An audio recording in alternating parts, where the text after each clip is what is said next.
महान सेनापति मणिभद्र ने देखा कि लंका पर रावण जैसे बलशाली योद्धा द्वारा हमला किए जाने की सूचना को पाकर भी महाराज कुबेर मुस्कुरा रहे थे। आखिर क्या रहस्य है कि कुबेर बिल्कुल भी परेशान न होकर सामान्य मुद्रा में दिख रहे थे।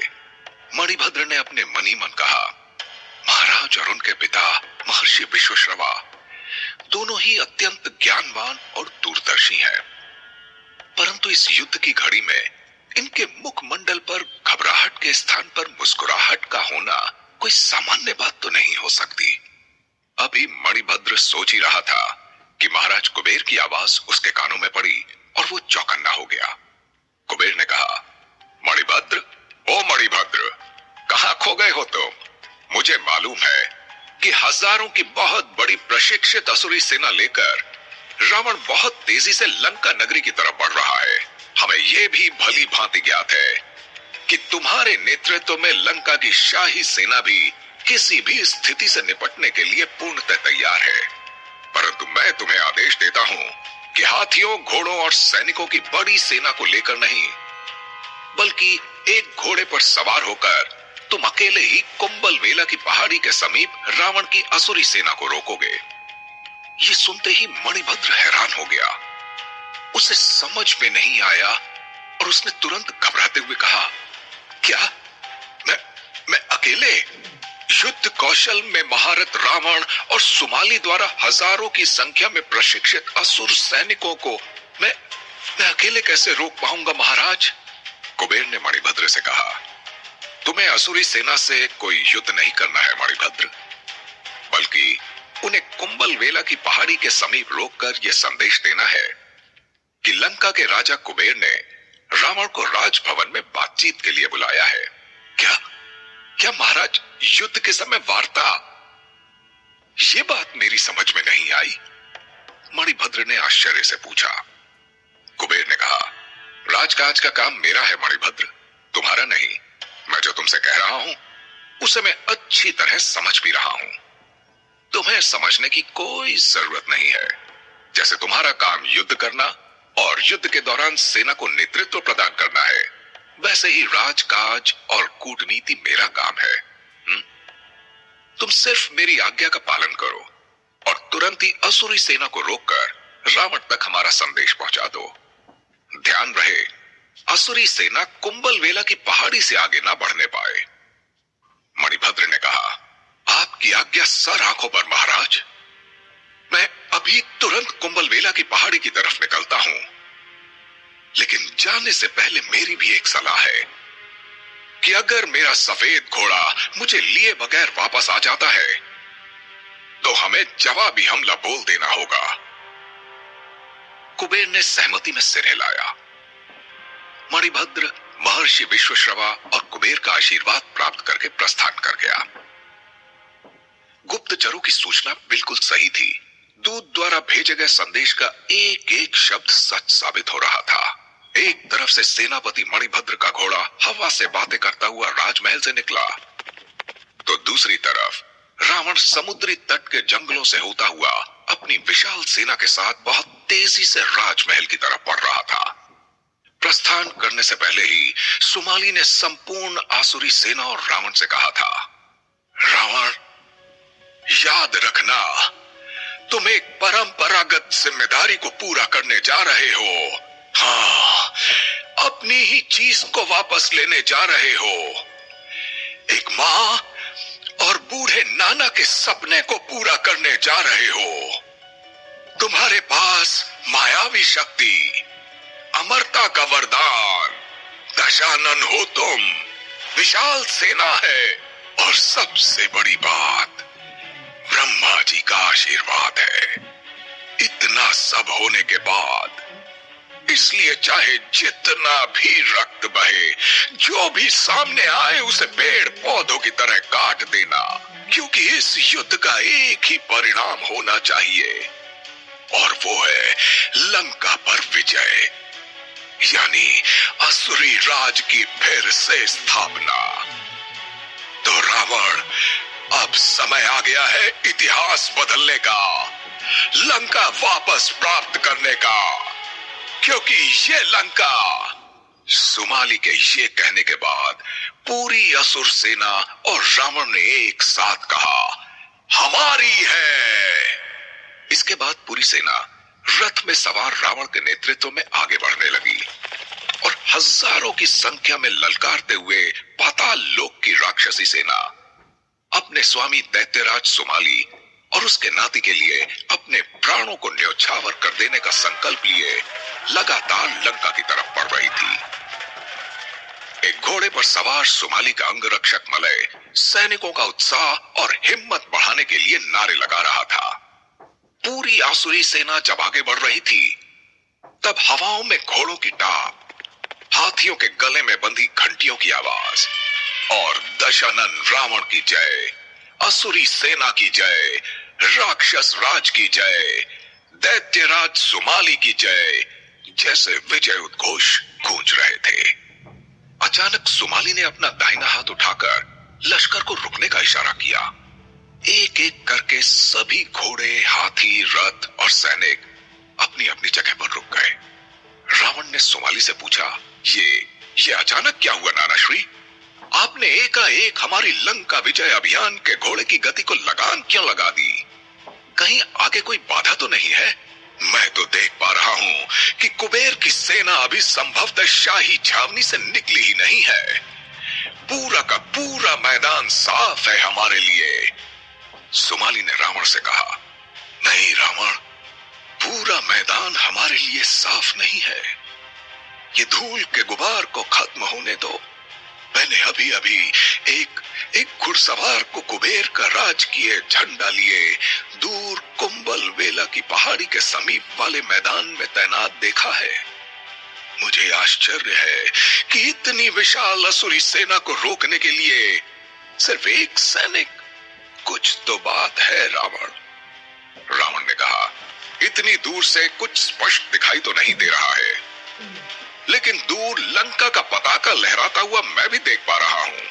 अच्छा, घबराने की कोई बात नहीं है। थोड़ी देर हमारी आसुरी सेना को रुककर ठंडी हवा का आनंद लेने दीजिए। इस बीच हमें अगली योजना के बारे में सोचना भी होगा। हाँ? सुमाली ने रावण की बात के समर्थन में अपना सिर हिलाया और असुरी सेना के गुप्तचर विभाग के प्रमुख ग्रीवा को बुलाया।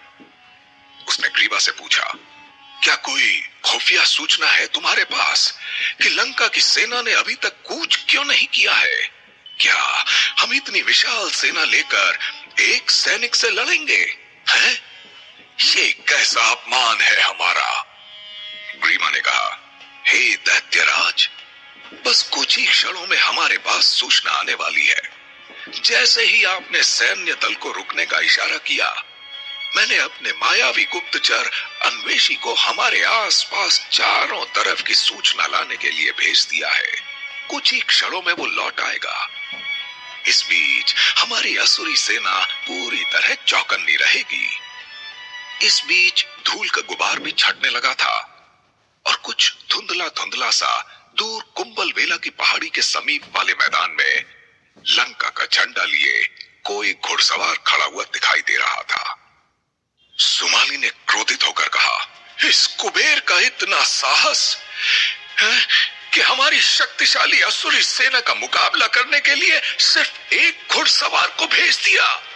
ये तो अपमान है, घोर अपमान। सुमाली ने अपनी बात अभी खत्म भी नहीं की थी कि हवा में उड़ता हुआ एक चील आकर उसके रथ के सामने बैठ गया। देखते ही देखते उस चील ने अपना वेश बदलकर एक राक्षस का रूप धारण कर लिया। असुरी सेना के गुप्तचर विभाग के प्रमुख ग्रीवा ने सुमाली को बताया, ये हमारा मायावी गुप्तचर है दैत्यराज। ग्रीवा ने अपने गुप्तचर से पूछा, बोलो क्या सूचना लाए हो? गुप्तचर ने बताया कि यहां से हम लोगों को लंका का झंडा लिए हुए जो घुड़सवार दिख रहा है, वो लंका राज्य का प्रधान सेनापति मणिभद्र है। वो राजभवन से कुंबल वेला की पहाड़ी के समीप वाले मैदान तक अकेला ही आया है। मैंने आसमान से उड़ते हुए यहां से लंका के स्वर्ण महल तक चारों तरफ देख लिया। मणिभद्र के अलावा कोई सैन्य दल कहीं नहीं है। ऐसा प्रतीत होता है दैत्यराज कि सेनापति मणिभद्र अपने राजा का कोई संदेश लेकर युद्ध क्षेत्र में आया हो। सुमाली ने गुप्तचर की बात को सुनकर ठहाके मारकर हंसते हुए कहा,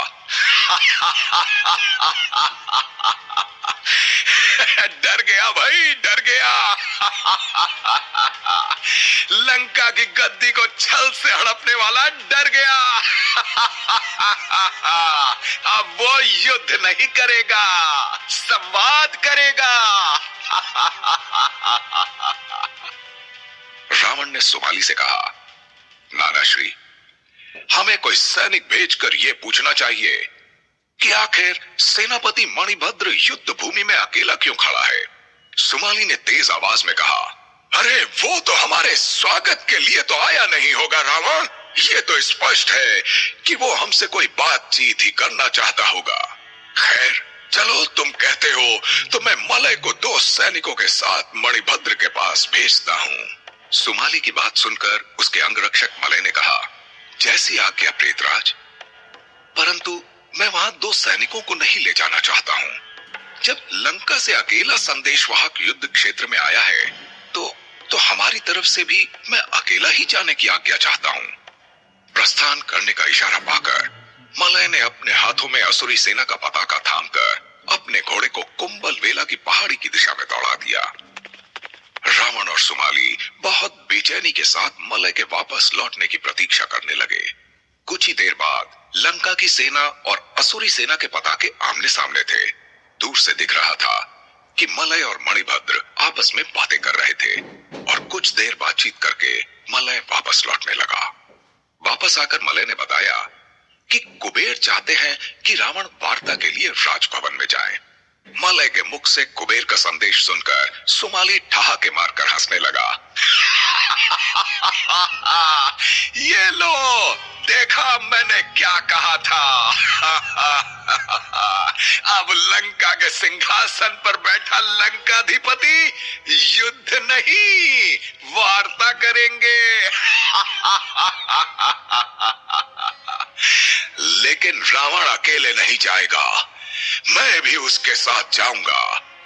आसुरी सेना के सभी गुप्तचर और मायावी शक्तियों के साथ सैनिक वेश बदलकर राजमहल के चारों तरफ तैनात रहेंगे और मेरे इशारे की प्रतीक्षा करेंगे। चलो रावण, देखते हैं कुबेर का क्या प्रस्ताव है। रावण और सुमाली ने कुछ देर बाद राज दरबार में प्रवेश किया, जहां कुबेर और महर्षि विश्वश्रवा दरबारियों के साथ राज सिंहासन की नीचे वाली पंक्ति में बैठे थे। जैसे ही रावण ने दरबार में प्रवेश किया, उसने अपने पिता को प्रणाम किया और फिर कुबेर की तरफ देखकर उसका भी अभिवादन किया। कुबेर रावण का हाथ पकड़कर राजगद्दी के समीप ले गया और उसने कहा, लंका की गद्दी पर विराजमान हो जाओ प्रिय भ्राता। रावण के लिए कुबेर के शब्द अविश्वसनीय थे। वो हैरान था कि ये सब क्या हो रहा है। वो अपनी जगह पर खड़ा रहा और उसने कुबेर से पूछा, भ्राता, आप ऐसा क्यों कह रहे हैं? कुबेर ने कहा, इस प्रश्न का उत्तर तुम्हें पिताश्री देंगे रावण। रावण और सुमाली दोनों महर्षि विश्वश्रवा की तरफ देखने लगे। विश्वश्रवा अपने स्थान से उठकर आए और कहा, रावण, जिस दिन तुमने अपने दूत मलय को कुबेर के पास भेजा था, उसी दिन मैंने और कुबेर ने यह तय कर लिया था कि आज अमावस्या के दिन क्या होने वाला है। कुबेर एक जनप्रिय राजा है। उसने अपनी प्रजा को सुख, वैभव और समृद्धि दी है। लंका नगरी जितनी सुंदर और आकर्षक है, यहाँ की प्रजा उतनी ही सुखी और आनंदित है।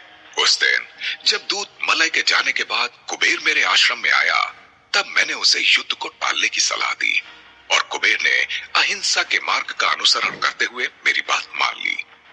मैं जानता हूं रावण कि अगर लंका में युद्ध हुआ तो जितनी अद्वितीय शक्तियां तुमने ब्रह्मा जी से वरदान स्वरूप प्राप्त की हैं, उसके बल पर तुम्हारी जीत निश्चित ही है। युद्ध का अंत लंका के शमशान में परिवर्तित होने पर ही होगा। सारे सैनिकों के साथ साथ बहुत बड़ी संख्या में बेचारी प्रजा भी मारी जाएगी। खून की नदियां बह जाएंगी और लाशों का इतना बड़ा पहाड़ खड़ा हो जाएगा जिसके सामने हिमालय भी बौना नजर आएगा। शुरू में कुबेर युद्ध करने के निर्णय के पक्ष में था, परंतु मैंने इससे कहा कि एक राजा को सिर्फ अपने प्राणों के बारे में निर्णय लेने का अधिकार नहीं होता है, बल्कि एक राजा का कर्तव्य होता है कि वो प्रजा के प्राणों की रक्षा करे। मैंने कुबेर को जन हत्या के पाप से बचने के लिए कहा। रावण ने आश्चर्यचकित होकर पहले कुबेर, फिर पिता विश्वश्रवा और उसके बाद नाना सुमाली की तरफ देखा। सुमाली ने आंखों के इशारे से चुपचाप विश्वश्रवा का प्रस्ताव स्वीकार कर लेने के लिए कहा। विश्वश्रवा ने आगे कहा, इधर उधर क्या देखते हो रावण, अब ये राज सिंहासन तुम्हारा है, जाओ ले लो, यही तो तुम चाहते थे ना। रावण को सब कुछ अविश्वसनीय लग रहा था और वो सोच रहा था कि जो काम प्रेम से ना हो सका वो भय से हो गया। रावण ने एक बार कुबेर की तरफ देखा। कुबेर ने अपनी आंखों की पलकों को झुकाकर हां की मुद्रा में सिर हिलाया और कहा, हां भ्राता रावण, तुम्हें अपने कानों पर भरोसा करना चाहिए। पिताश्री ने जो कुछ भी कहा हमने बिल्कुल वैसा ही निर्णय लिया। पिताश्री की आज्ञा को मानते हुए मैं आज ही उत्तर दिशा की ओर प्रस्थान कर जाऊंगा और वहां मैं अलकापुरी बसाऊंगा। यही पिताजी की आज्ञा है और मनीषियों की भविष्यवाणी भी। इतना कहकर कुबेर ने अपने सिर से राजमुकुट उतारकर पिता विश्वश्रवा के हाथ में देते हुए कहा, पिताश्री, प्रतिस्पर्धा के परिणाम के उपरांत आपने ही मेरे मस्तक पर यह मुकुट पहनाया था। आज ये मुकुट, राजगद्दी और संपूर्ण राज्य मैं पुनः आपको लौटा रहा हूं ताकि आप अपने हाथों से भ्राता रावण का राज्याभिषेक कर सके। अब मुझे आज्ञा दीजिए पिताश्री। पिता के बाद नाना सुमाली को प्रणाम करने के उपरांत कुबेर ने रावण को गले से लगाया और अपने पुष्पक विमान में सवार होकर उत्तर दिशा की ओर प्रस्थान कर गया। कुबेर के जाने के बाद महर्षि विश्वश्रवा ने सभी सभासदों की उपस्थिति में रावण को राजमुकुट पहनाया और राज तिलक लगाने के लिए जैसे ही अपना हाथ आगे बढ़ाया, रावण ने अपने पिता का हाथ पकड़ लिया और मुकुट उतारकर पिता को देते हुए कहा, पिताश्री, मैं लंका का साम्राज्य स्वीकार करता हूं, मुझे आशीष दीजिए, परंतु इस राजगद्दी पर मैं तब तक विराजमान नहीं होऊंगा जब तक मेरी माता के शुभ चरण कमल इस राजमहल की चौखट के अंदर नहीं पड़ जाते। आज उनका स्वप्न साकार हुआ है। इस दिन के लिए उन्होंने कठोर तप और संघर्षों से भरा जीवन जिया है, जंगलों में भटकी हैं, अपनी ममतामयी आंचल की छांव उन्होंने सदैव मेरे सिर पर रखी है। मेरे रावण से लंकेश बनने का संपूर्ण श्रेय उनको ही जाता है। मुझे लंकाधिपति बनाने के लिए मनुष्यों से तो क्या, वो तो देवों से भी टकरा गई। मेरे इसी राज तिलक के लिए माता पार्वती से श्राप मिला। इसीलिए इस राज सिंहासन पर मैं आज अमावस्या के अंधेरे में नहीं, बल्कि कल सुबह अपनी माता की उपस्थिति के सौम्य उजाले में विराजमान होऊंगा और मेरा राज तिलक मेरी माता स्वयं करेंगी। इतना कहकर रावण स्वर्ण महल से बाहर निकला तो महल के आकर्षण और उसकी भव्यता को देखकर रावण मंत्रमुग्ध हो गया। उसने सोने की दीवारों को स्पर्श किया, उसने जलकुंडों के पानी को छुआ, महल के दरबार, उद्यान, भव्य कमरों, शयन कक्षों से होता हुआ वो यज्ञ स्थल पर पहुंचा। वहां पहुंचते ही उसकी आंखों के सामने शिवजी और माता पार्वती के गृह प्रवेश वाले दिन की तस्वीरें नाचने लगी। उसको याद आया कि दक्षिणा में ये स्वर्ण महल मांग लेने के कारण इसी स्थल पर माता पार्वती ने रावण के पिता को श्राप दिया था। महल के भ्रमण के उपरांत रावण जंगल की ओर अपनी माता को राजमहल में लाने के लिए कूच कर गया। सुमाली ने सभी सभासदों को आदेश दिया कि लंकेश रावण की माता के महल प्रवेश की तैयारियां धूमधाम से की जाएं। उसने असुरी सेना का लंका की शाही सेना में विलय कर दिया और एक संरक्षक की भांति महल में राजा के सिंहासन के समीप ही उसने अपने लिए एक ऊंचा सिंहासन लगवाया। कैकसी के महल प्रवेश की तैयारी लंका में धूमधाम से होने लगी। पूरे महल को फूल मालाओं से सजाया गया। महल तक पहुंचने वाले मार्ग पर लाल गुलाब की पंखुड़ियां बिछाई गई। संगीतकारों ने स्वागत गान गाना आरंभ किया। अनेक प्रकार के वाद्य यंत्रों से स्वागत की धुन बजाई जाने लगी। माता की आरती के लिए सेविकाओं ने सोने की थाली में घी के दिए जलाए। कैकसी ने सपने में भी नहीं सोचा था कि जिस लंका से उसे निकाला गया था आज इस तरह वो जाएगी। कैकसी के लिए राज दरबार में राजा के सिंहासन की दाहिनी ओर विशेष सुसज्जित सिंहासन लगवाया गया। पूरे महल में सुगंध के लिए फूलों के रस से निर्मित सुगंधित तरल का छिड़काव किया गया।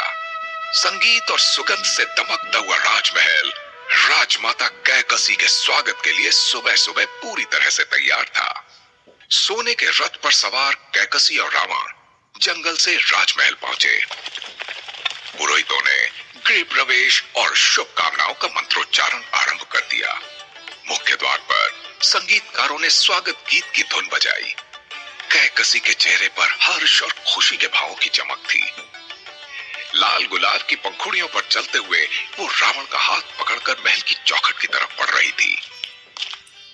सेवक और मंत्री राजमाता कैकसी की जय, महाराज लंकेश रावण की जय, स्वर्ण नगरी लंका की जय के उद्घोष कर रहे थे। सेविकाएं कैकसी के स्वागत में फूलों की नरम पंखुड़ियों की पुष्प वर्षा कर रही थी।